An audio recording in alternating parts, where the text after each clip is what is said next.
Okay, let's get started. Before I introduce the speaker, for those of you who signed up this course in person, please sign up on the hard copy. There's a sign-in sheet over there. That's the only way to count your attendance. With that, it's my great pleasure to introduce our invited speaker today, Professor Barbara Miska. She's currently a Bobby and a Lyle endowed professor from a Southern Methodist University located in Dallas. So she's also a senior fellow at MSU's the Hunt Institute for Engineering and Humanity. Her research kind of covers a broad range. Basically, she uses the system analysis and the data analytics, including the latest artificial intelligence methods to improve our understanding and, more importantly, management of coupled environmental and earth systems. She has a focus on water infrastructure and urban sustainability and resilience. Before she joined MSU in 2016, she's actually a professor and author and a Virginia Norman Faculty Scholar in the Department of Civil and Environmental Engineering at the University of Illinois at Urbana-Champaign. That's where I got my PhD from. So actually, that's how we overlapped for 5 years. She was on my PhD committee. So she got her both bachelor degree in operations research and industry engineering with distinction, and a PhD in civil and environmental engineering, both from Cornell University. So with that, let's welcome Professor Miska.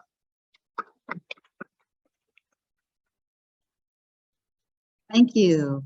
So usually I like to stand up and move around, but we have a camera for the folks online, so I'm going to be sitting. We'll see if I can stand this too long.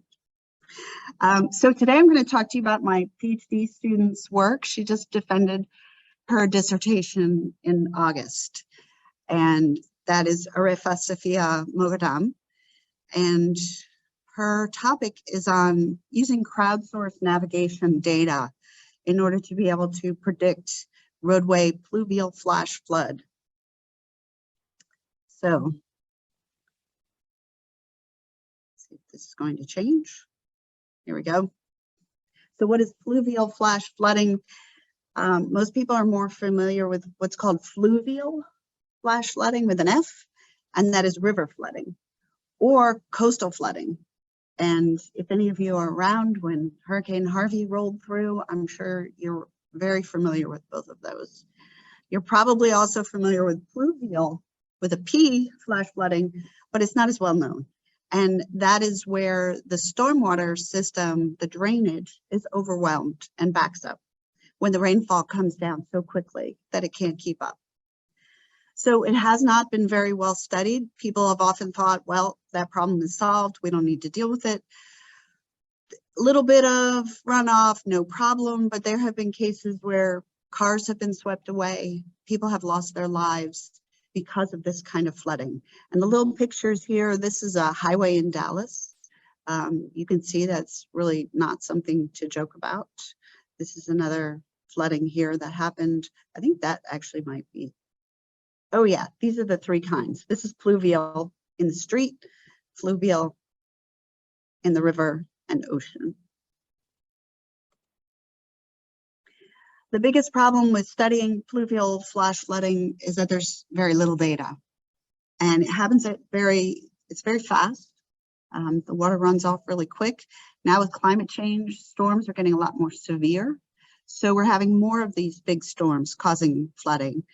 And as we continue to grow our cities, we have more urbanization, there's more paved areas, more water running off very quickly.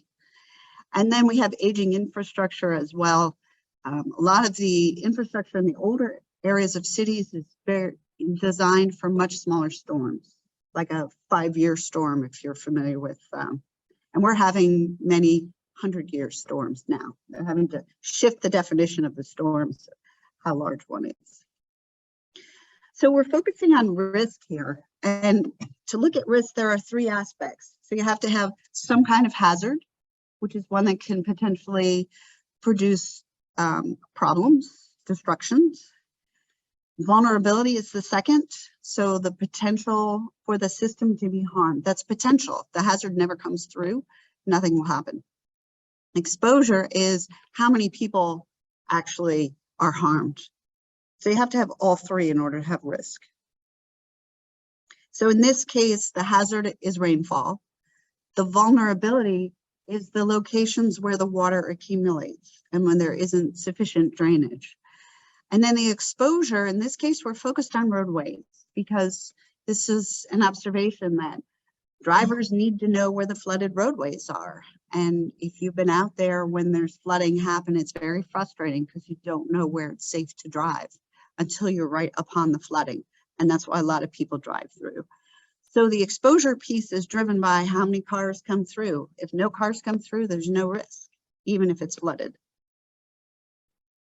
So the challenge is when we try to simulate and predict PFF, which I'll shorthand, the physics-based model in urban environments are highly complex. There's a lot of unobserved variables, things we just don't know because the urban environment was often built in the past and too complex to have all the data on. There are, in some cases, we don't know what the drainage system looks like. And even if we did, modeling an entire city at very great detail takes a lot of time. Empirical models on the flip side, where we're working with simplified equations or sometimes data-driven models, those use historical observations. But that's challenged because we don't have a lot of data. So what we're trying to do in this study is to overcome these problems by taking advantage of data sources that people haven't really looked at in the past. And to use simplified and data-driven approaches combined with these non-traditional data sources. And in this case, we're using the Waze navigation app. Does anybody use Waze in the room? A couple people? Yeah, keep at it. And the flood, fill out the, there's a flood alert in Waze. So tell us where the floods are. We'll use the data. And the goal here is to get 2 timely warnings of roadway floodings using those 2 things together. So there are 3 parts to the talk. The first is looking at the vulnerability using historical data. And the second, is more of a real-time approach that brings a simplified physics-based model into it. And then the third one actually brings those 2 together, where we combine a data-driven model and a physics-based model with another data-driven model using hybrid machine learning. So I'll go through each of those parts. When we think about these Waze data, so these are people who are driving through and they're posting alerts to other drivers about hazards in the road. So it might be an accident, it might be construction. In this case, they can post about floods. Hopefully they're not actually driving while they're doing their posting. And this is called implicit social media geographic information. It's a mouthful. These Waze alerts, they're not specifically designed to be used for flood situational awareness. They're designed for drivers to tell other drivers about what's going on. There's a certain amount of information that we get with every Waze alert. We know where it was posted. We know what time it was posted. And we know something about the user. They don't give us the identities of the user, but they tell us a confidence and a reliability. So anyone who's a part of Waze, when you first join, they don't trust you very much and they don't count on your data very much. But when you've been around a lot and you've been contributing and other drivers have confirmed your posts saying that yes, there was an accident here and confirmed it, then the system starts to trust you more and your confidence and reliability scores go up. And when they pass on information to drivers, they only do it from drivers who have higher confidence and reliability. So you have to build up the trust in the system. And then they give a little bit of multimedia content about the post. So what happens with this kind of crowdsourced information is, you know, you take what you get. Sometimes people might make a mistake, or they might actually try to manipulate the situation and give people false information, because that's what some people do. But we found really good results working with the WAZE data. And interestingly enough, at first we thought, well, probably all the posts are around the rivers, so they're not going to help us with this pluvial flooding problem. But at least in Dallas, when we looked at the WAZE alerts, we mapped out where the river flooding zones are from the National Flood Hazard Layer and where these posts are, and 69% of them are not in those river flood areas, which is this gray box of minimal hazard in terms of the river flooding, but not other kinds of flooding. And even some of them are coming from areas that have levees and probably aren't flooding due to the river. So the first part of this now, where we're looking at historical vulnerability, this has a lot of things in it, but this particular first column is all the different kinds of data that go into it. So we've got rain gauge data in this case, the historical WAZE alerts, information from TxDOT about the roads and where the floodplains are, so we know whether this is a place prone to a lot of flooding. And then we've got digital elevation maps, and those go into a whole process of extracting the depressions and identifying which depressions are close and overlapping to roads, or might, you know, as the depressions start to fill up, spill over and still be connected to that road, so that we might see flooding when those depressions are full. And also are deep enough to cause a problem. The depression is only 3 inches deep. The water's never going to get deep enough to cause a problem for drivers. So all those characteristics go into these different factors. And then in the next step, we do modeling with 2 kinds of models in this case, which I'll talk about a little bit more. And then the likelihood of flooding in different areas is estimated with vulnerability maps. So this is the first step of the pre-processing, where we're identifying the drainage areas and the different characteristics of those drainage areas and the characteristics of the depressions. So the red blobs here are the depressions on or near the roads. And then the drainage area is the whole smaller area that drains into that depression.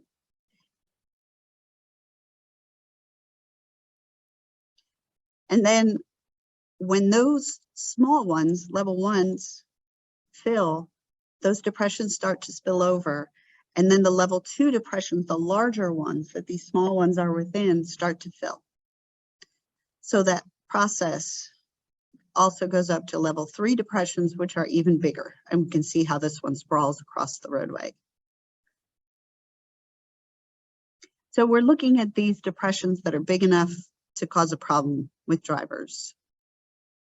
And so this map shows you all 3 of those levels laid on top of each other. Then the next step was to cluster the storms. We had this historical data, all kinds of storms with different amounts of precipitation. And we found that just working with the details of the storm didn't work very well in this data-driven approach. So we clustered them into magnitudes of storms. And that was based on how long the storm was, how much rainfall, and the intensity of it.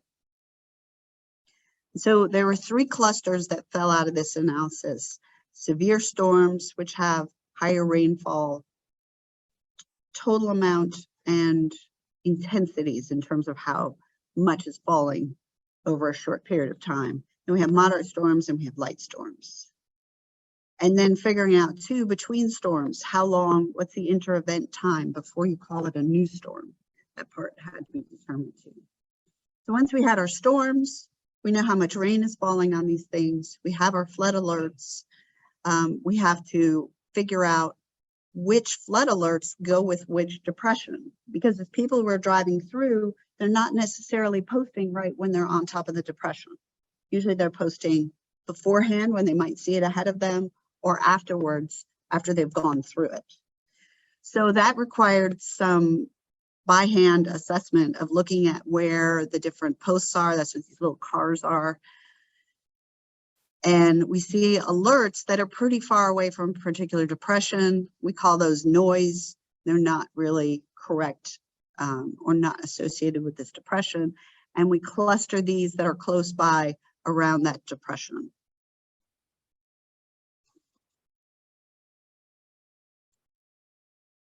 Then all that information goes into the models, the empirical Bayes, which is a statistical model that has a memory in it, a Bayesian memory, to update based on the historical information, and the random forest, which is a decision tree machine learning approach. So looking at the results, we also tried some really basic models. So if we just take the average rainfall and use that as our model for whether or not we're going to have pluvial flood, we got very bad results, right? So this is the average.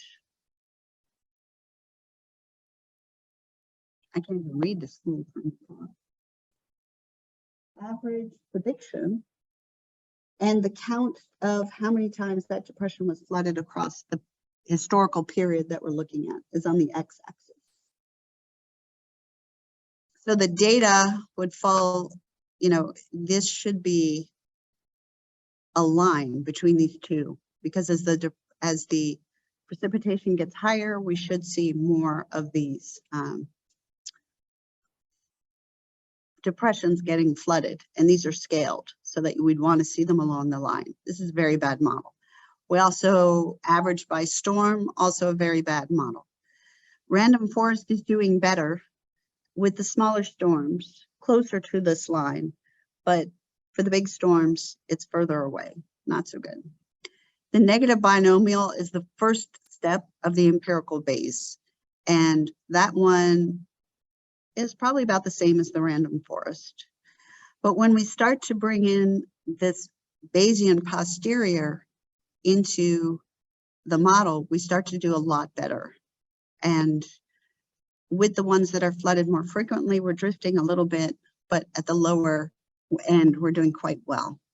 So this model does better. This is the MAE, which is the mean average error.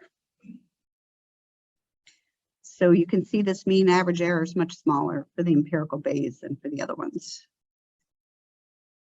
And then we also took a look at particular intersections for, and this is for one storm, to see what was happening at that intersection.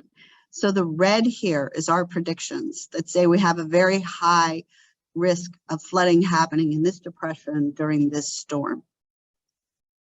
And the other data here, we have the Waze flood alerts, which are the little black dots all around this area and going towards this intersection. And then there's another kind of data that tells us about traffic jams. Where's the traffic backing up? And those come in 5 different categories. So the red ones are the big backups. So we can see around this area that we're predicting to be flooded, we've got a lot of Waze alerts and we've got a lot of traffic backing up. So this is how, unfortunately, we don't have data to know exactly whether there was flooding at this particular location. But when we bring together all these different kinds of data, we can start to feel confident in the results that we're getting. Here's the same intersection the week before and the week after. So during the storm, we see a very high likelihood of flooding. This particular color here is green, which means no flooding risk. Because, so on a normal day, we don't see a lot of traffic backup in this particular intersection.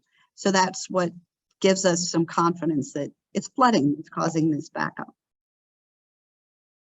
So for this first part then of the study, we found that the empirical Bayes is better than the random forest machine learning approach because it was Bayesian. So we get those history and those unobserved site-specific features that we might not have included explicitly show up in that Bayesian approach. The severe storms have smaller MAEs, so that the depression and catchment descriptors are working better in those severe storms when the infiltration is reduced. Okay, second part is the more driven by physics, but in a simplified way. This is called a graph-based rapid flood spreading model, or GBRFSM. For now, we're trying to do real-time estimation. The previous part was just looking historically at where vulnerability was. Now we're trying to do, depending on the rainfall, we need a more real-time approach. And these depressions are going to fill up, then they're going to overflow, and the next level of depressions will happen. So we're using a hierarchical filling and spilling approach, which looks something like this. I talked about the 3 levels, level 1, level 2, and level 3. Level 1 are the smallest depressions. They're down at the bottom of this particular, this is a cross section across the road. When these level 1s fill up, then we start to fill level 2. When level 2 fills up, we spill over and we start filling level 3, which is the biggest depression that we looked at. And then this model routes the water over the terrain and into these depressions and models as they start to fill up, getting mass balance across the catchment. Now I got some little arrows that showed you what I just told you.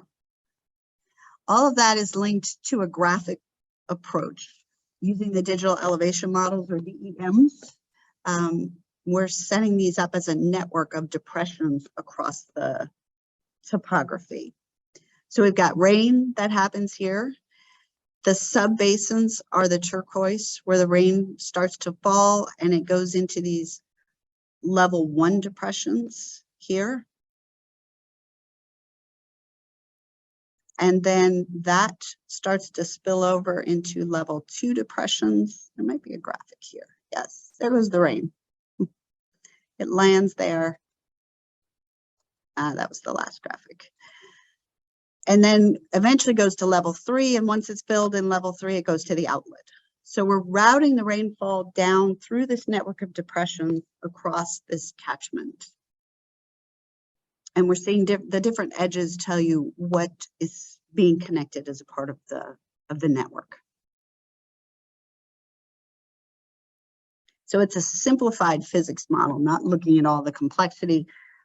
Even though it's simplified, there's a lot of complexity going on here. So this is all the different data, the processing of the DEM to create those depressions again, and bringing that all into the actual model, which is written in Python, and then retrieving the rainfall. In this case, the previous model, we used rain gauge data. Now we're using radar, and then projecting the flood maps using that. The assumption here, we didn't have any data because we're working in Dallas. I think I'm going to get to that. Excuse me. We didn't have any data on the drainage system.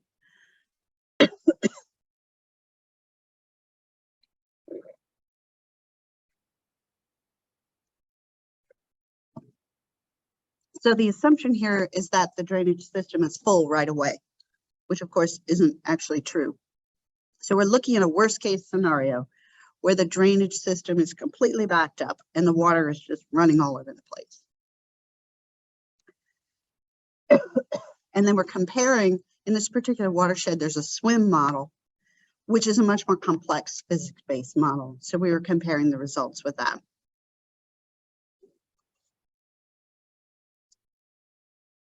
The SWIM model did have information about the drainage network. They were able to get that information because they were collaborating with the City of Dallas. The City of Dallas wouldn't give it to us. Then we do pre-processing. We had a severe storm event in September that we were modeling in both models. And we looked at 3 different inlets that overflowed at the same time. And there were 5 levels of depressions that we extracted to include in the model. And then we have a comparison of the inundation maps. Where was the flooding predicted to be?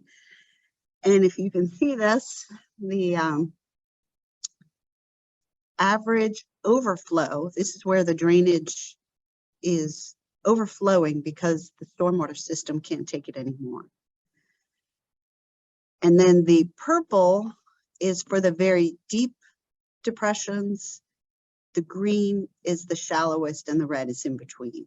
So we start to see these depressions filling up as the storm progresses. This is time here. And this is a Jacquard similarity between the two models. So the similarity in the inundations starts to happen with a delay because the SWIM model is assuming that the drainage system is there. And we're jumping right in and saying, no, the drainage system is clogged. So they're pretty similar once that drainage system starts to clog. And we've got some more pictures here. So before it clogs, when we ignore that drainage, we get a lot more. This is the difference between the SWIM model and our model. Oh no, sorry, this isn't. This is our model here. So the depth of the water is shown to be higher in these upstream areas. With SWIM, we don't see that because the drainage system is there. But the numbers are much smaller for most of the areas that we're flooding. So if we ignored those parts that are upstream and just look at the areas where the deeper flooding is happening, we can see the inundation hotspots, which are the very deeper parts that we really care about. And there we get much more similarity between the two. This is the GBRFSM, this is the SWIM. And those are the hotspots there, where they're looking fairly similar. So we compared the inundation maps from the two models, and we looked at the WAIS flood alerts. Those are the red dots. And they do a good job of matching those hotspot inundations where the WAIS alerts were in both SWIM and GBRFSM. But there were some locations, and this one in particular, where there were flood alerts posted, all those little red dots, but SWIM did not predict flooding there. So the SWIM model is also a simplification. And so in some places, our model did better than SWIM in terms of predicting where the WAIS flood alerts were posted. We also did a comparison looking at what was being posted in the news in these particular intersections. So there are 3 different locations, here, here, and here. And my student found photos of the flooding in those places, so we could confirm that, yes, there was flooding at this time. These are what those locations look like when it's not raining.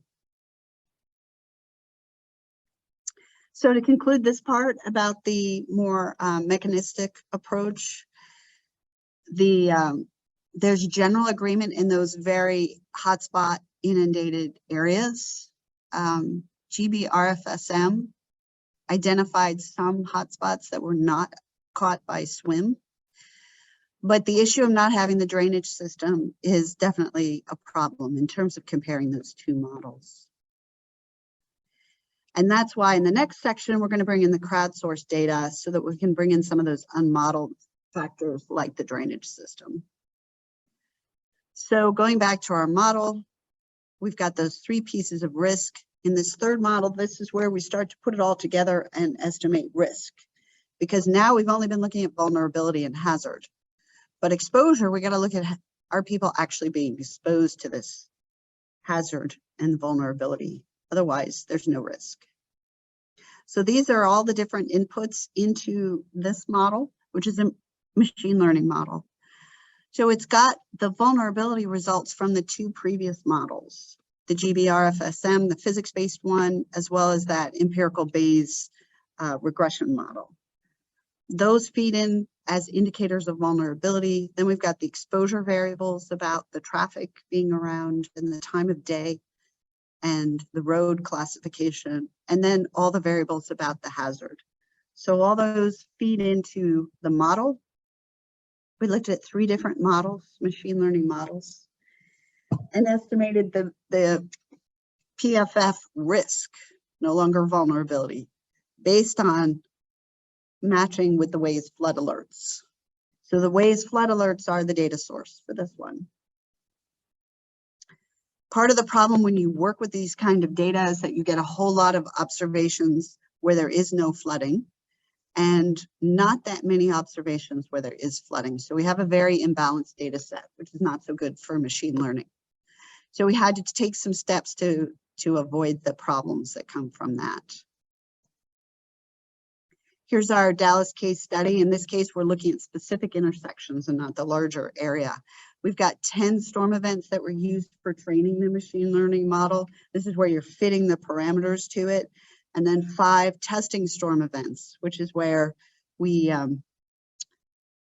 you don't use that for training the model. You're only using it for testing to see how well the model is performing, and 15 different road segments. So looking at the results, this is called Receiver Operating Characteristics Curve, terrible name, ROC, because a lot of these techniques came out of signal processing. And so they were trying to look at how well these signal processing algorithms were doing. And that's why it's got the name. But everyone just calls it an ROC curve. So we're looking for the true positives and the false positives here, because what we care about is where is the flooding? We want to know where it's actually flooding. Those are the positives where somebody posted and said that, yes, it's flooding here. We don't care so much about predicting where nobody's posting. And for 2 reasons. One is we don't know if nobody's posting because nobody passed through that particular location, or maybe people passed through it, but they're not subscribers to Waze and they don't post, or maybe it wasn't flooded there at all. So when in the negative case where we get no posting, we don't know very much. So we're posting, and there's also no risk because there's no flooding. So we're focusing on the positives where we have a confirmation from a Waze or several Waze drivers that we've got a problem. So in a true positive or false positive, your model shifted up to the left as much as possible. In an ideal world, you would have a true positive rate of 1 and a false positive rate of 0. Perfect predictions, but it never happens. So the 3 models here, the little dots are on the training set. So you get better results on your training set because, of course, you fit your model to your training set. So those have the best predictions. Of the other 3 models, these larger dashes, that's the testing set of storms. Those are the ones that really matter. And the green and the blue, the SVC and the XG boost are very close. So you can't really tell from this graph which one is better. The red one is the SVC. It is not doing so well. So this one is definitely not as good. And now I've got the graphic to show it. We've got a table.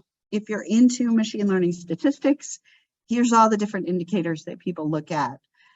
The threshold value here is optimized. So it's tuned to the particular situation to try to get the recall, which is a measure of how well we're doing on those positive ones, as high as possible, because this is what matters.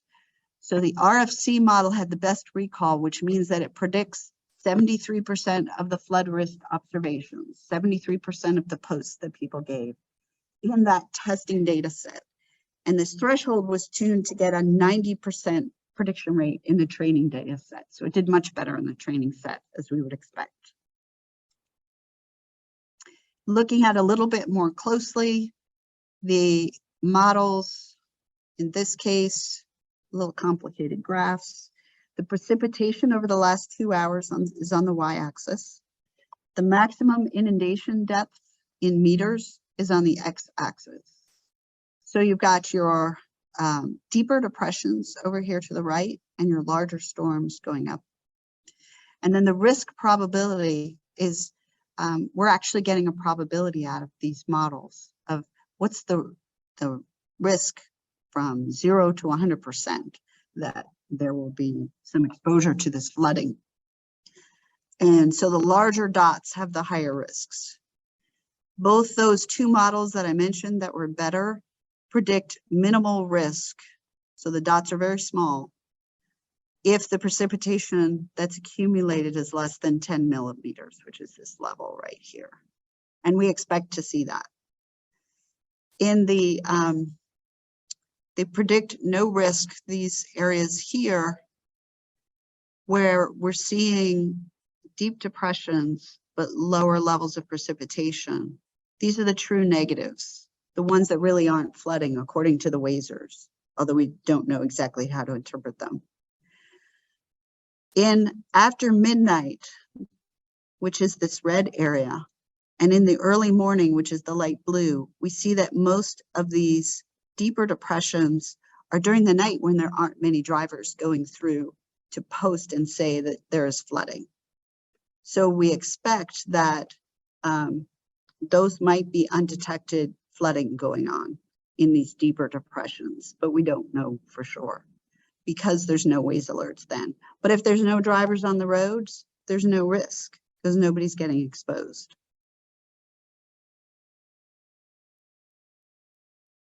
And then if we take a look at the true negatives, and the false negatives pretty much have low vulnerability and hazard. So a false negative would be where we said it was positive, but it was actually false negative. No, we predicted it was negative when it was actually positive.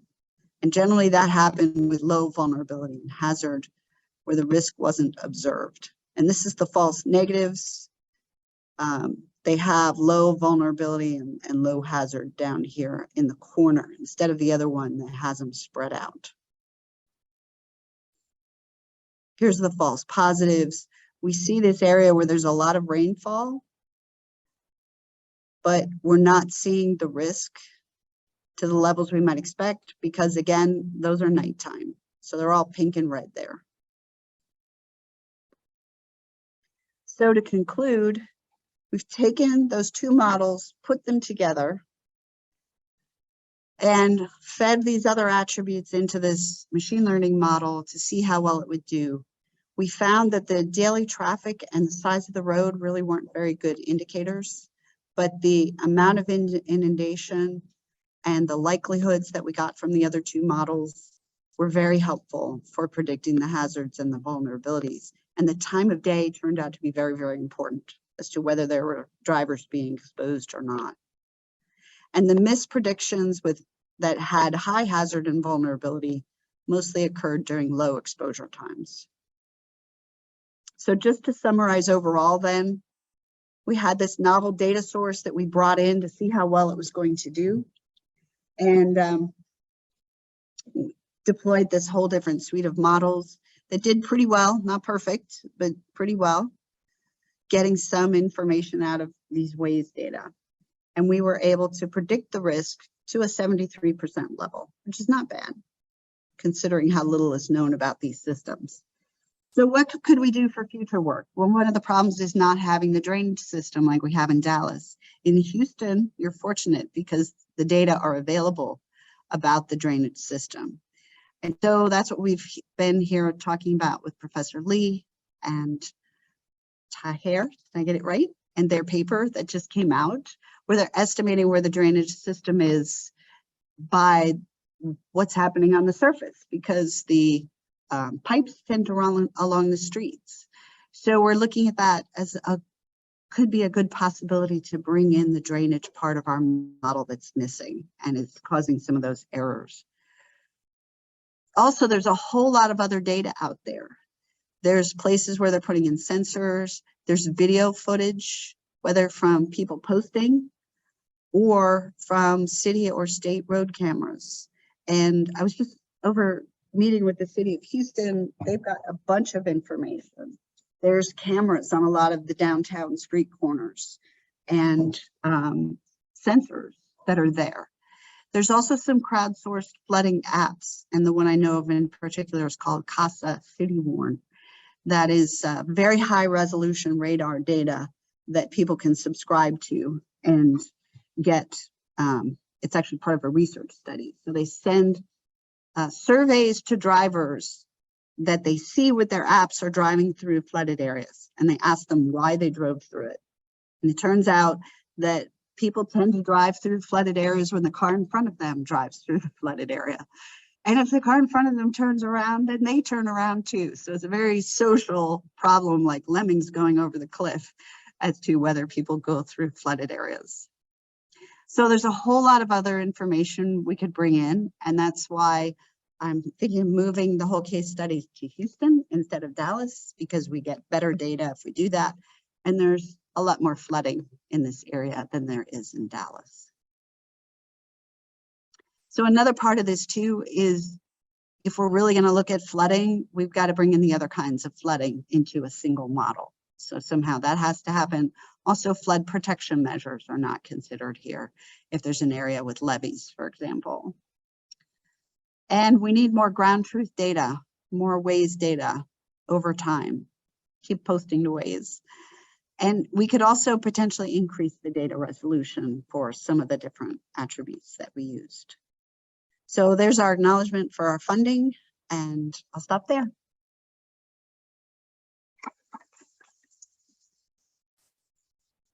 Okay, fine. Now time for questions.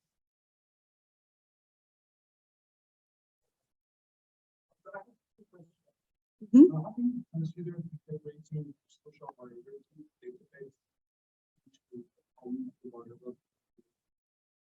Because with social vulnerability, it probably can increase or decrease the level of risk. Right. So in social vulnerability, you would be looking at areas. So there's the social vulnerability index, which we worked with in another study, looking at, is the flooding happening in areas where people might have fewer resources, low income areas, places with elderly, places with children, might have a harder time getting away from the flooded area. And when we're looking at roadway flooding, it's only people who are exposed that are driving cars. So I think it's less of an issue in terms of the social vulnerability. It could be added. We've got my class is doing projects this semester and thinking about, are more of these vulnerable areas in